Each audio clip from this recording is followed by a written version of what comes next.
Hello friends, welcome to my YouTube channel झूना study.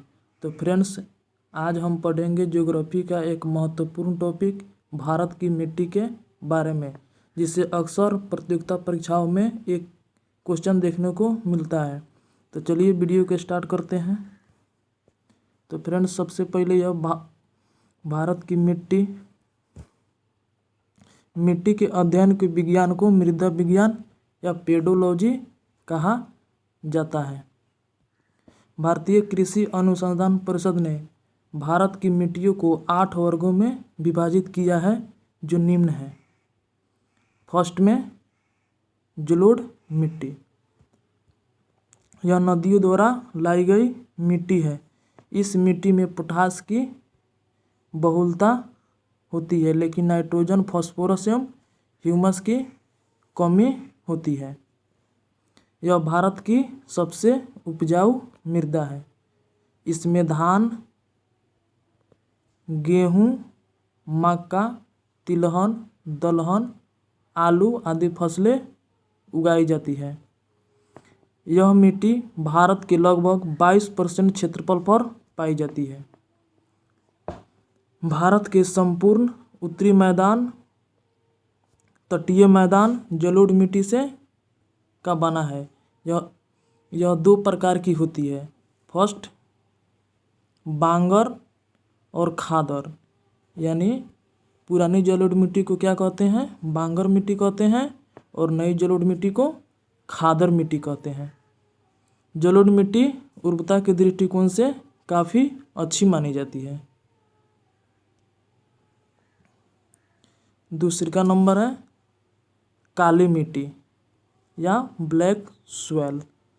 इसका निर्माण बेसाल्ट चट्टानों के टूटने फूटने से होता है। इसमें आयरन, चूना, एल्युमिनियम, मैग्नीशियम की बहुलता होती है। इस मिट्टी का रंग काला टिटेनिफेरस, मैग्नेटाइट एवं जीवाश्म की उपस्थिति के कारण होता है। इस मिट्टी में कार्बनिक पदार्थों की अधिकता होती है।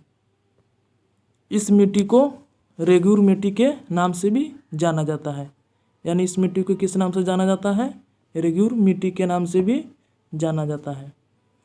कपास की खेती के लिए यह सर्वाधिक उपयुक्त होती है, इसलिए इसे कपास की मिट्टी भी कहा जाता है।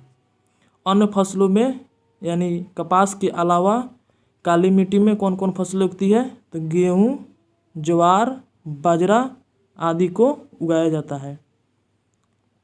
भारत में काली मिट्टी गुजरात, महाराष्ट्र, मध्य प्रदेश के पश्चिमी क्षेत्र, उड़ीसा के दक्षिणी क्षेत्र, कर्नाटक के उत्तरी जिला, आंध्र प्रदेश के दक्षिणी एवं समुद्र तटीय क्षेत्र, तमिलनाडु के सेलम, रामनाथपुरम, कोयम्बटूर, तिरुनेलवेली जिलों एवं राजस्थान के बूंदी एवं टोंक जिलों में पाई जाती है।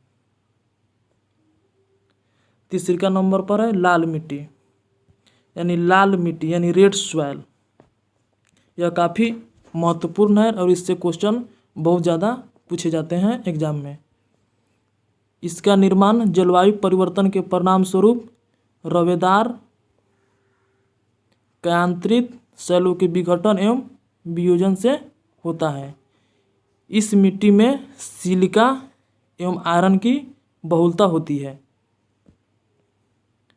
लाल मिट्टी का रंग लौह ऑक्साइड की उपस्थिति के कारण होता है। यानी जो लाल मिट्टी का लाल रंग किसके कारण होता है? लौह ऑक्साइड के कारण। लेकिन जल योजित रूप में यह कैसी दिखाई देती है? पीली दिखाई देती है। जो लाल मिट्टी है अगर उसको जलीय रूप में किस प्रकार से दिखाई देती है? पीली दिखाई पड़ती है। यह अम्लीय प्रकृति की मिट्टी होती है। फ्रेंड्स, तो यह लाल मिट्टी किस प्रकार की होती है? अम्लीय प्रकृति की मिट्टी होती है। इसमें नाइट्रोजन, फास्फोरस एवं ह्यूमस की कमी होती है। यह मिट्टी प्रायः उर्वरता विहीन बंजर भूमि के रूप में पाई जाती है। जो लाल मिट्टी है वह उर्वरता विहीन होती है, यानी वहाँ पर इस मिट्टी में कपास, गेहूँ व मोटे अनाज की कृषि की जाती है। भारत में यह मिट्टी आंध्र प्रदेश, मध्य प्रदेश के पूर्वी भाग, छोटा नागपुर के पठारी क्षेत्र, पश्चिम बंगाल के उत्तरी पश्चिमी जिला, मेघालय के गारो, खासी, जयंतिया के पहाड़ी क्षेत्रों, नागालैंड, राजस्थान में अरावली के पूर्वी क्षेत्र, महाराष्ट्र, तमिलनाडु एवं कर्नाटक के कुछ भागों में पाई जाती है। चूना का इस्तेमाल कर लाल मिट्टी की उर्वरता बढ़ाई जाती है। यानी लाल मिट्टी की उर्वरता बढ़ाने के लिए हम किसका उपयोग करते हैं? चूना का उपयोग करते हैं। चलिए फ्रेंड्स, तो आगे 4th नंबर में है लेटेराइट मिट्टी।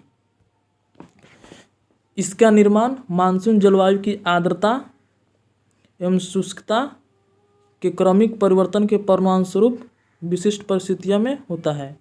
इसमें आयरन एवं सिलिका की बहुलता होती है। तो लेटेराइट मिट्टी में किसकी बहुलता होती है? आयरन एवं सिलिका की। शैलों के टूट फूट से निर्मित होने वाली इस मिट्टी को गहरी लेटेराइट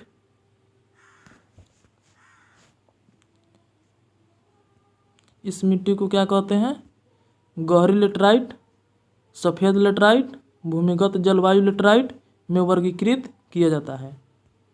गहरी लाल लेटेराइट में लौह ऑक्साइड तथा पोटास की बहुलता होती है, जिसकी उर्वरता कम होती है, लेकिन निचले भाग में खेती की जा सकती है। यानी जो कहने का मतलब है, गहरी लेटेराइट मिट्टी होती है, उसमें लौह ऑक्साइड तथा पोटास की बहुलता होती है, लेकिन इसकी उर्वरता क्या होती है? बहुत कम होती है। उसके बाद में है सफ़ेद लेटेराइट। सफ़ेद लेटेराइट की उर्वरता सबसे कम होती है और इसका रंग सफ़ेद होता है।